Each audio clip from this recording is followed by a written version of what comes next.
Well, I like you said, they addressed a lot of the off-the-court issues for Michael Jordan. And knowing that he had a lot of control over the content, I like the fact that he addressed a lot of these things head on. First of all was the Dream Team controversy with Isiah Thomas. I do like that Jordan gave Isiah his respect and said, look, I think he's the second greatest point guard of all time behind Magic Johnson. And no matter how much I hate him, like, to say he hates Isiah Thomas, he obviously had called him out in the last episode, but I like that he addressed it. Now, I would have liked to seen a little follow-up question like, well, why do you hate him so deeply? Is it just the walk-off? Do you believe he froze you out in the All-Star game in 1985? You know, dig a little deeper. But I like that Jordan addressed it and left no questions about how he feels about Isiah Thomas and that he didn't want him on that team with the Dream Team. Second thing was, I like that they addressed the fact that Jordan didn't talk about social issues. I thought it was very powerful that Barack Obama, obviously formerly the most powerful man in the world, actually said mainstream America will accept African Americans as like Oprah, like Michael Jordan, like himself, Barack Obama, as long as you don't do or say anything controversial. It was to the point with Michael Jordan where he actually rejected a plea from his mother to speak out on behalf of Harvey Gantt, and he still didn't do it. So I thought that was interesting that they addressed that, especially if people want to contrast it to a Muhammad Ali or a LeBron James today. And then thirdly, obviously they had to address the gambling, and you could see, like, Jordan said he doesn't have a gambling issue as a competitive issue or competition issue. And you saw that in his lust to gamble with any and everybody, even the security guys for $20 before games. Or as John Paxson said, $1 a hand blackjack on the bus or team plane. So I thought that all of that stuff was interesting because those are issues people wanted to know about and weren't sure whether or not Jordan would address them.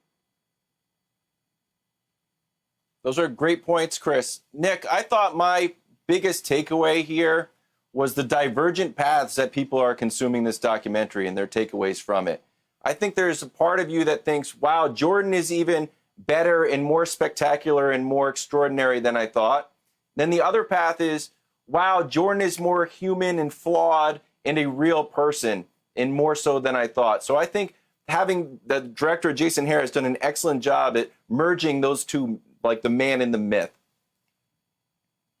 Yeah, I think it's a beautifully done piece, and I'm super excited for the final 4 episodes, and I think you're absolutely right. And the time jumps haven't been confusing. They've done a really good job at kind of having these two timelines slowly merge together. I had 2 major takeaways. One was revelatory, one was a good reminder. I'll start with the reminder. And Bruce, listen, full disclosure here.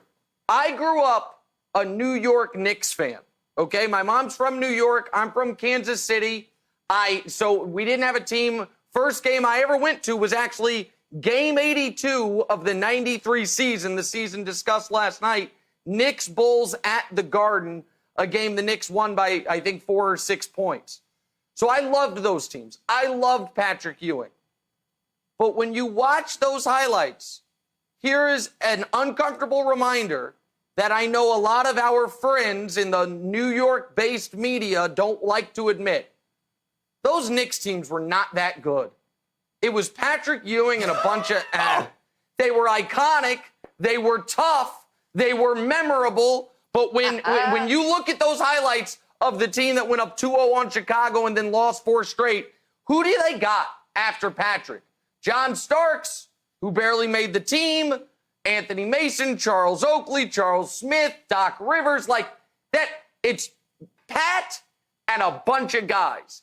And I think that should probably elevate Patrick Ewing in the eyes of many because those iconic Knicks teams were not that good. And my other takeaway, Broussard, was this.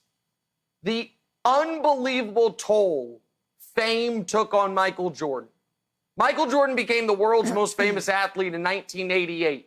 By 1993, he was already discussing retirement. And then I think the gambling controversy plus completing the three-peat and then his father's tragic murder, and all of it together, he said, you know what? I don't want this anymore.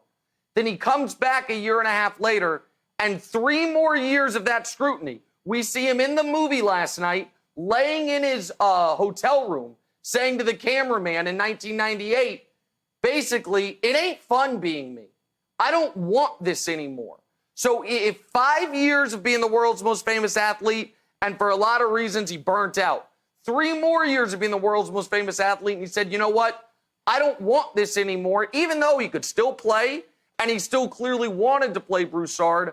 I thought that was very informative, that just the toll being Michael Jordan took on him. Yeah, I agree with you. That was definitely a takeaway for me as well.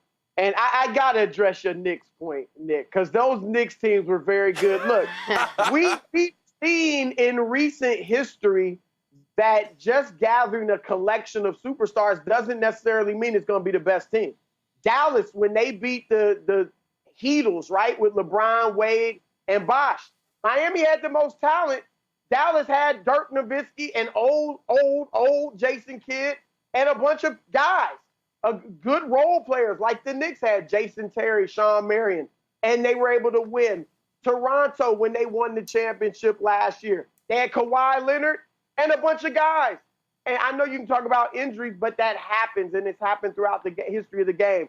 So chemistry, camaraderie, how guys understand their roles, that has a lot to do with what's a great team as well. Not just, oh, we had 2 superstars, we had 3 superstars, we had 4 superstars. When Houston had Barkley, Pippen, and Olajuwon, they won nothing. So you can't just look at it that way. That was a great Knicks team. But Broussard, that wasn't a great team. They had 1 All-Star. They had 1 Listen, I loved that team. I grew up rooting for that team. 1 All-Star. 1. Not superstar, not Hall of Famer. Made All-Stars. John Starks made All-Star team. Later, John Starks made All-Star the next year. The 93 Knicks had 1 guy that said, yes, the next year.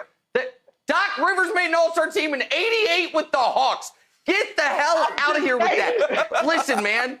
The fact of the matter is, Broussard, Broussard. Okay, all right, fine. You want to listen? I love those Knicks teams. They were iconic. They were fun.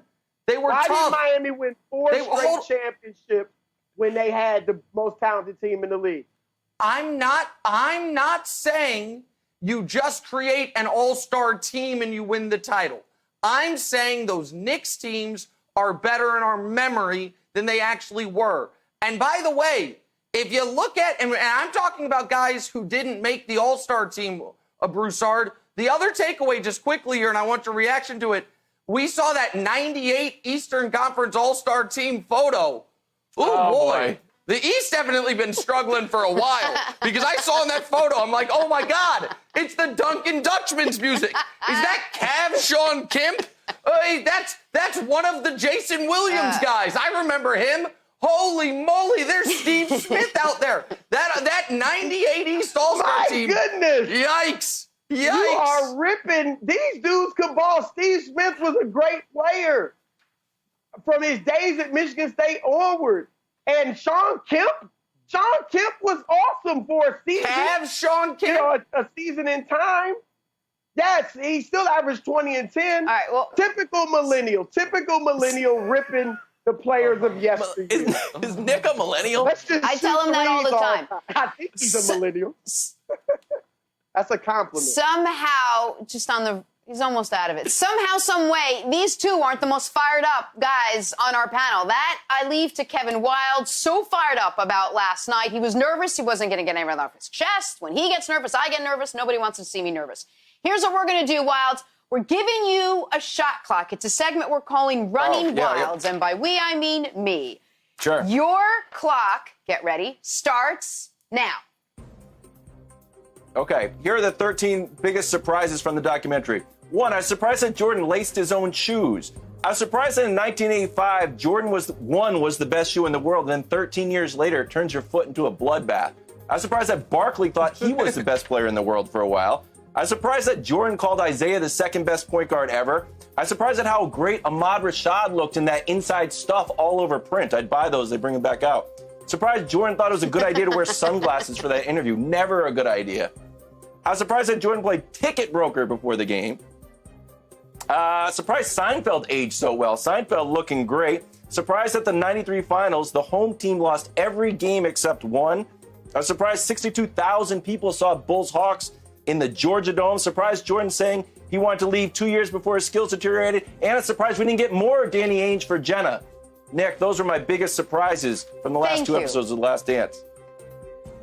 Wow, and you did that fast. I'm gonna add two more surprises, Broussard. One, I'm surprised that up 4 with 40 seconds left in Game 6 of the NBA Finals, the Phoenix Suns played the single worst possession of transition defense I've ever seen in my life, just allowing Michael Jordan to get a layup to cut it to 2. The hell you doing, Barkley? I love you, Chuck. Turn and run, man. Your title, everything's on the line.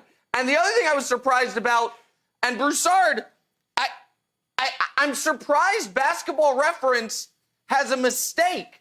Because in 93, after falling down 0-2, after all the Atlantic City gambling controversy, that Game 3, to avoid going down 0-3, Basketball Reference says Michael Jordan went 3 for 18 in that game, and his team won. So they must have a mistake there, because I know Michael never had a game like that in essentially an elimination game. It's part of his legend. So I'm surprised by those two things. That was in the 93 season. The doc didn't show that game, so I assume, I don't know exactly what happened. Basketball Reference just must have it wrong, Broussard. I got to give you credit on that, Nick, because the way they depicted it in the story last night was that Jordan came out and had this awesome Game 3. I actually had to look back myself because I was like, wait a minute. He had a horrible game, and they still won. The Knicks blew it. Jeff Van Gundy's talked about that, but they talked last night like Jordan Knicks came out and lit him up. Yeah. The other thing is this. Yeah, that great Knicks team. The end of the series with Phoenix, that last play, Jordan was really not involved. He got the ball in the backcourt, threw it ahead to Scottie Pippen. Pippen drove past to Horace Grant. Grant passes to Paxson. Paxson hits the shot. If that happened today to some players we know of, they would be getting destroyed for not being involved in the play. So your point shows how, Jordan, that wasn't even a bad moment for Jordan. They won. His teammate hit the shot. But when somebody else does that, he gets killed for it. I don't know who, but somebody today played. Giannis? You're talking about Giannis? Broussard, you got a weird LeBron complex, man. You bring him up a lot. LeBron, we finally mentioned him. Hey, listen. The two greatest players ever. Somehow, some way, last night's episode managed to get my two favorite people, Jerry Seinfeld and Danny Ainge, in the same show. I've now watched it 3 times. So let's just conclude by saying everybody won last night. Thanks for watching. Subscribe here to get the latest from the show. Also, be sure to check out more of the best clips from First Things First, or go watch a few segments from our other shows on FS1.